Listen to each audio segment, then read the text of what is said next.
दोस्तों, स्वागत है आप सभी का आज के इस वीडियो में। तो आज है 31 जनवरी। चलिए आज का न्यूज़पेपर कवर करते हैं 10 मिनट में। अब यहाँ पर एमएम अकेडमी ऐप डाउनलोड नहीं किया तो जरूर कीजिए। यहाँ पर आपको जीएस 1, 2, 3, 4 सभी कोर्सेज देखने को मिलते हैं। हाईएस्ट क्वालिटी कंटेंट है, प्रीलिम्स और मेन दोनों ओरिएंटेड है। तो डाउनलोड जरूर कीजिए एमएम अकेडमी ऐप और वीडियोस को एंजॉय कीजिए। आइए आते हैं फर्स्ट इस पर। तो यहाँ पर कंगारू लिजार्ड जो है वो डिस्कवर किया गया है वेस्टर्न घाट्स में। यहाँ पर आप उसकी फोटो जो है वो भी देख सकते हो। देखिए, एनवायरमेंट पर्सपेक्टिव से ये जो स्पीशीज होते हैं ये काफ़ी इंपॉर्टेंट हो जाते हैं, क्योंकि अक्सर आपको एग्जाम में पूछा जाता है कि भाई ये स्पीशीज जो है इसका आईयूसीएन स्टेटस क्या है, या उसके फीचर्स जो है वो भी अक्सर पूछे जाते हैं। और ऐसे अगर आप देखोगे जो डिस्कवर किए गए हैं काफ़ी टाइम के बाद, तो उनकी पूछे जाने की संभावना तो काफ़ी ज़्यादा हो जाती है। तो यहाँ पर अगर आप देखोगे तो वेस्टर्न घाट जो है वहाँ पर हमें देखने को मिला है एक new species of tiny lizard, जो यहाँ पर बेसिकली ये जो इसका साइंटिफिक नाम है वो भी यहाँ पर दिया जाता है, जो आपके लिए इतना इंपॉर्टेंट नहीं है ना। लेकिन इसको कंगारू लिजार्ड जो है वो कहा जाता है। अब इसका आईयूसीएन स्टेटस अगर आप देखोगे तो वो हमें एंडेंजर्ड देखने को मिलता है, तो ये भी एक काफ़ी इंपॉर्टेंट चीज़ है। बाकी इसके कुछ फीचर्स अगर आप देखोगे तो वो भी यहाँ पर हमें दिए हुए हैं। ठीक है, तो आपको बस इसके बारे में ये पता रहना चाहिए कि भाई इसका जो आईयूसीएन स्टेटस है वो क्या है, क्योंकि वही आपको एग्जाम में पूछा जाएगा। नेक्स्ट यहाँ पर हम चलते हैं तो यहाँ पर स्नो लेपर्ड जो है उसके बारे में भी बात की गई है। तो स्नो लेपर्ड यहाँ पर अगर आप देखोगे तो काउंट पुट एट 718 देखने को मिला है। अब इसका आईयूसीएन स्टेटस अगर हम देखते हैं तो वो वल्नरेबल हमें देखने को मिलता है ना। अब यहाँ पर जो हाईएस्ट नंबर ऑफ कैट जो हमें देखने को मिल रहे हैं लद्दाख, देन उसके बाद हमें Uttarakhand, then Himachal Pradesh, then Arunachal Pradesh, then Sikkim, Jammu and Kashmir, इस तरीके से पाए गए हैं। लेकिन क्या इसके बारे में आपको जो असेंडिंग या डिसेंडिंग ऑर्डर पूछा जाएगा कहाँ पर कितने, नहीं नहीं नहीं, इस झंझट में यूपीएससी जो है वो नहीं पढ़ता है। हाँ, स्टेट पीएससी अगर है, आप अगर इन राज्यों के बारे में स्टेट पीएससी दे रहे हो तो फिर आपको पूछा जा सकता है, यूपीएससी नहीं पूछेगा। बाकी आईयूसीएन स्टेटस अगर आप देखोगे, जैसा मैंने आपको ऑलरेडी बताया हुआ है, इसका वल्नरेबल स्टेटस जो है वो हमें देखने को मिलता है। क्लियर है। अब इसी से रिलेटेड जो बिग कैट्स हमें देखने को मिलते हैं, इस पर भी आपको क्वेश्चन आ सकता है, क्योंकि प्रोजेक्ट टाइगर जो है वो भी हमें देखने को मिलता है। तो ऐसे क्वेश्चंस आपको अक्सर एग्जाम में आते हैं। तो इसमें अगर आप देखोगे तो कॉगार जो है वो देखने को मिलता है, लेपर्ड है, देन स्नो लेपर्ड है, देन लायन है ना, देन उसके बाद चीता है, देन उसके बाद टाइगर है, जैगुआर है। तो ये हमें बिग कैट्स देखने को मिलते हैं। इसके जो फीचर्स हैं यहाँ पर दिए गए हैं, इस पर मैंने सेपरेट वीडियो जो है वो भी बनाया हुआ है, जो कि आपको एग्जाम में काम आ सकता है। तो बिग कैट्स के बारे में आप जरूर देखिएगा। प्रोजेक्ट टाइगर अगर आप देखोगे तो मतलब मैंने एक पूरा वीडियो ही बनाया हुआ है, जहाँ पर प्रोजेक्ट टाइगर, प्रोजेक्ट एलिफेंट, ये सारी चीज़ें मैंने उसमें एक्सप्लेन की है। नेक्स्ट यहाँ पर हम आते हैं, इंडिया जो है 12 फोर्ट्स को नॉमिनेट कर रहा है मराठास के यूनेस्को वर्ल्ड हेरिटेज साइट के लिए। तो ये काफ़ी इंपॉर्टेंट हो जाता है। अब इंपॉर्टेंट इसमें क्या है, क्या आपको ये जो लिस्ट दी गई है 12 फोर्ट्स की, इसके बारे में पूछा जाएगा? जी नहीं, इसके बारे में नहीं पूछा जाएगा। हाँ, अगर आप एमपीएससी दे रहे हो, मतलब महाराष्ट्र पब्लिक सर्विस कमीशन दे रहे हो, तो उसमें आपको पूछा जा सकता है। लेकिन अगर आप यूपीएससी की बात कर रहे हो तो यूपीएससी में आपको ये फोर्ट्स के बारे में नहीं पूछा जाएगा। फिर किसके बारे में पूछा जाएगा? आपको पूछा जाएगा मराठा एम्पायर के बारे में। मराठा एम्पायर जो है उसके बारे में आपको क्वेश्चन पूछा जा सकता है 101%। तो इसे मराठा एम्पायर, क्योंकि देखिए मॉडर्न हिस्ट्री अगर आप देखोगे, मॉडर्न हिस्ट्री, उसमें हम मराठा एम्पायर को काफ़ी डिटेल में पढ़ते हैं। अब ये आपको एमएम अकेडमी ऐप पर मैंने ऑलरेडी काफ़ी अच्छे तरीके से आपको बताया हुआ है। इसलिए मराठा रूल किस तरीके से शुरू हुआ, छत्रपति शिवाजी महाराज जो है उनसे शुरू होता है, देन पेशवाज जो है 1818 में अगर आप देखोगे तो वहाँ पर मराठा रूल जो है उसका एंड होता है। तो किस तरीके से पूरा प्रोग्रेस होता है वो सारी चीज़ें उसमें हमने डिस्कस की थी। देन पेशवाज जो है उन्होंने किस तरीके से कौन कौन सी चीज़ें की, देन उसमें जो डिसइंटीग्रेशन हुआ था वो सारी चीज़ें वहाँ पर मैंने कवर की हुई है एनिमेशन के साथ, इसलिए वो आप ज़रूर देखिएगा एमएम अकेडमी ऐप पर। बाकी ये जो है मराठा एम्पायर आपको बेसिकली पढ़ना पड़ेगा। देन उसके बाद यहाँ पर betrayal of very idea of महात्मा।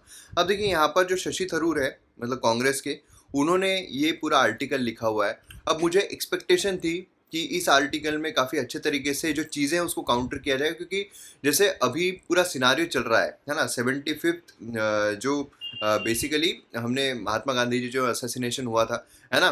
तो इसीलिए क्या है कि यहाँ पर 75th उस चीज़ की एनिवर्सरी जो है वो हमें देखने को मिल रही है। तो उस सिनारियो में यहाँ पर गांधी जी जो है उनकी विचारधारा को अभी गलत जो प्रूव किया जा रहा है आज के टाइम पर, कि जो बेसिकली उनका नॉन वायलेंस था वो डर के वजह से था। देन उसके साथ साथ जो मुस्लिम्स है, क्योंकि नथुराम गोडसे जो है जो कत्ल किया गया था, असैसिनेट किया गया था गांधी जी को, तो सबसे बड़ा जो रीज़न बताया जा रहा था वो यही था कि जो मुस्लिम्स है उनको सपोर्ट किया जा रहा है गांधी जी के द्वारा, है ना, नया देश जो है जो बन रहा है, तो उस चीज़ में सपोर्ट किया जाता है। तो ये सारी चीज़ें जो बताई जा रही थी, तो इस पर मुझे लगा कि शशि थरूर साहब जो है ये बहुत अच्छा काउंटर देंगे, क्योंकि वो काफ़ी अच्छे आर्ग्यू करते हैं, काफ़ी अच्छे तरीके से डिबेट करते हैं। लेकिन यहाँ पर वैसा कुछ भी देखने को नहीं मिला। उन्होंने वही सारी चीज़ें की कि भाई उन पर ब्लेम ही लगाया जा रहा है। मतलब एक यही था कि मोदी जी के द्वारा से ब्लेम जो है वही लगाया जा रहा है और कुछ भी खास नहीं किया जा रहा है। जो सावरकर की विचारधारा है वो बेसिकली ये लेकर चलते हैं। महात्मा गांधी जी ने तो एक नारा भी दिया था, मतलब नारा मतलब गाना भी दिया था, रघुपति राघव राजा राम, है ना। देन उसके बाद पतित पावन सीताराम। तो ये ईश्वर अल्लाह तेरो नाम, तो मतलब सभी को वो इंक्लूड कर रहे थे। ऐसा नहीं है कि सिर्फ हिंदू या मुस्लिम ऐसे ही कुछ कर रहे थे। तो ये सारी चीज़ें देखने को मिली, कुछ खास आर्टिकल में देखने को नहीं मिल रहा है। लेकिन फिर भी अगर आपको पढ़ना है तो आप पढ़ सकते हैं पीडीएफ में से। पीडीएफ कहाँ मिलेगी आपको? टेलीग्राम चैनल पर मिलेगी। नेक्स्ट यहाँ पर आते हैं blood map of internal female migration. यहाँ पर फीमेल माइग्रेशन जो है उसके बारे में चीज़ें दी जा रही है। अनप्रेसिडेंटेड नेशनल सर्वे की बात की गई है।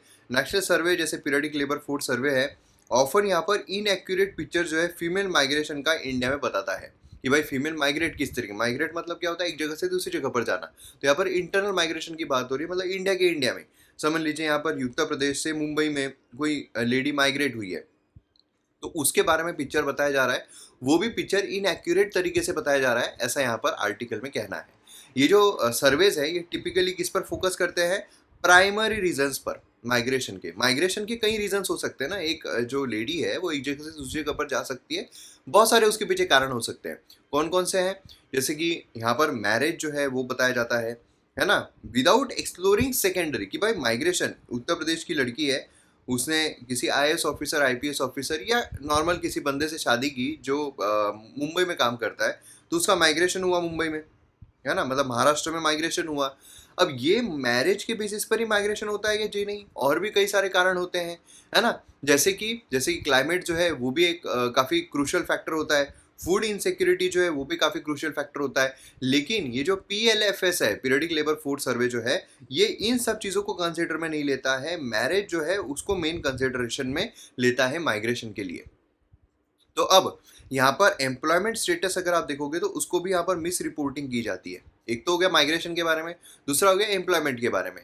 अब ये जो पीएलएफएस डेटा है ये significant percent of migrant women are unemployed ऐसा बताता है कि भाई ये काम ही नहीं कर रहे हैं, जो भी माइग्रेट हुए वो काम ही नहीं कर पा रहे हैं। लेकिन यहाँ पर समस्या ये है कि ये भी सिर्फ फॉर्मल सेक्टर जो उसमें देखा जाता है उसके बारे में डिस्कशन किया जाता है। इनफॉर्मल सेक्टर को देखा ही नहीं जाता है या कैजुअल एम्प्लॉयमेंट को देखा ही नहीं जाता है।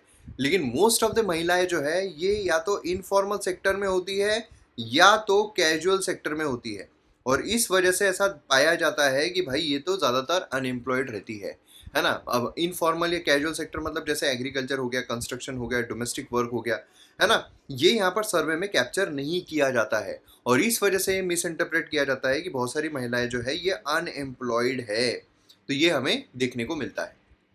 नेक्स्ट यहाँ पर education and social barriers. Entry जो है फॉर्मल लेबर फोर्स में माइग्रेंट वर्कर्स की may be hindered by lack of human and social capital. वो भी यहाँ पर समस्या जो है वो खड़ी हो जाती है ना। एजुकेशन क्वालिफिकेशन जो है वो उतना नहीं मिल पाता है। जैसा हमने देखा था पिछले आर्टिकल्स में, देखिए कैसे जोड़ना पड़ता है आर्टिकल्स को।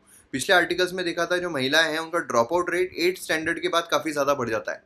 तो भाई यहाँ पर 8 से 10वीं तक पढ़ने वाली महिलाएं ज़्यादा है और वहाँ पर वो स्टॉप हो जाती है। तो यहाँ पर एजुकेशन सोशल बैरियर भी बहुत ज़्यादा होता है। अपॉर्चुनिटीज़ जो है एम्प्लॉयमेंट अपॉर्चुनिटीज़ फॉर्मल सेक्टर में जहाँ पर ये देख रहे हैं वहाँ पर काफ़ी चैलेंजिंग हो जाता है। क्यों? क्योंकि उनका एजुकेशन ही लो होता है। ठीक है।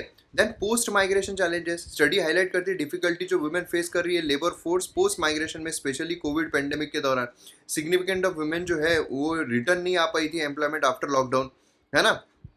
तो सब्सटेंशियल इनकम लेवल में भी डिक्रीज हुआ था, तो ये भी चीज़ देखने को मिली है। एंड देन यहाँ पर लैक ऑफ टारगेट पॉलिसीज जो है वो भी देखने को नहीं मिलती है। माइग्रेंट वुमेन इनविजिबल रहती है पॉलिटिकल डिस्क्लोजर में भी, है ना। तो ये प्रॉब्लम्स जो है वो हमें देखने को मिल रही है। तो इसका क्या बेसिक क्या मोटिव है? देखिए क्या होता है, सबसे इंपॉर्टेंट चीज़ जो यहाँ पर हाईलाइट की जा रही है, आपको अगर मैं एकदम आसान शब्दों में बताऊँ तो जब हमें आंकड़े पता चलते हैं तब एक्चुअल में उस पर पॉलिसीज जो है वो बनाई जाती है। लेकिन आंकड़े ही अगर ना मिले तो पॉलिसीज नहीं बनाई जा सकती है। तो इसीलिए जो माइग्रेंट वर्कर्स है एक्चुअल में कितनी हुई है वो भी ज़रूरी है। देन उसके बाद जो अनएम्प्लॉयड है वो भी आंकड़ा सही तरीके से पता लगाना ज़रूरी है। फॉर्मल इनफॉर्मल में कितने हैं वो भी पता लगाना ज़रूरी है, जिससे कि उन पर सही पॉलिसी फॉर्मुलेट की जा सके। तो नेशनल सर्वे जो है, इसलिए तो सब सर्वे डेटा लेते हैं, क्यों लेते हैं? पॉलिसीज़ के लिए। More information regarding socio economic condition post migration, है ना, वो पता रहना चाहिए। जैसे पी इंडिया माइन्यूट परसेंटेज है access to social security benefit, बहुत कम लोगों को सोशल सिक्योरिटी है। तो भाई अब ये हमें आंकड़ा पता चला, तो अब गवर्नमेंट क्या करेगी? सोशल सिक्योरिटी पर काम करेगी, तो इसलिए आंकड़े ज़रूरी होते हैं। Lack of time use data, वो नहीं होता है ना। तो एडवांस नॉलेज और अनएम्प्लॉयड फीमेल माइग्रेंट वर्कर्स के बारे में यहाँ पर हमारे पास रहना चाहिए, है ना। और तो ये, और उसी के साथ यहाँ पर फीमेल स्पेसिफिक डाटा जो है वो भी यहाँ पर कलेक्ट करना शुरू करना चाहिए। तो ये कुछ सुझाव दिए गए हैं जो आप मेंस में लिख सकते हैं। नेक्स्ट यहाँ पर dark message to Delhi from Kangla fort. अब देखिए यहाँ पर आपको पता है मणिपुर कॉन्फ्लिक्ट चल रहा है। मणिपुर कॉन्फ्लिक्ट में यहाँ पर जो बेसिकली 24 जैन 38 मैती लेजिस्लेचर जो है, मैती एंड कुकी कम्युनिटी जो है, उनमें कॉन्फ्लिक्ट यहाँ पर देखने को मिल रहा है। मैती कम्युनिटी जो है वो चाह रहे हैं कि आपको एसटी स्टेटस जो है वो दिया जाए, और कुकी कम्युनिटी का एसटी स्टेटस जो है उसको रिमूव किया जाए। तो कुछ ऐसी मांगे की जाती है। तो यहाँ पर उन्होंने अभी क्या किया है, 6 पॉइंट पब्लिक ओथ लेकर आ गए हैं। अब ये 6 पॉइंट कम्युनल ओथ बेसिकली क्या है? लेजिस्लेचर ओथ, जिसको स्पेसिफिक एक्शन कहा जा रहा है। उसमें एक तो ट्राईपार्टाइट सस्पेंशन ऑफ अग्रीमेंट जो कुकी ज़ूमी हमर मिलिटेंट्स 2008 से किया था, उसको सस्पेंड करो। उसी के साथ साथ जो यहाँ पर नेशनल रजिस्टर ऑफ सिटीजन है वो इम्प्लीमेंट करो यूजिंग 1951 एंड बेस ईयर।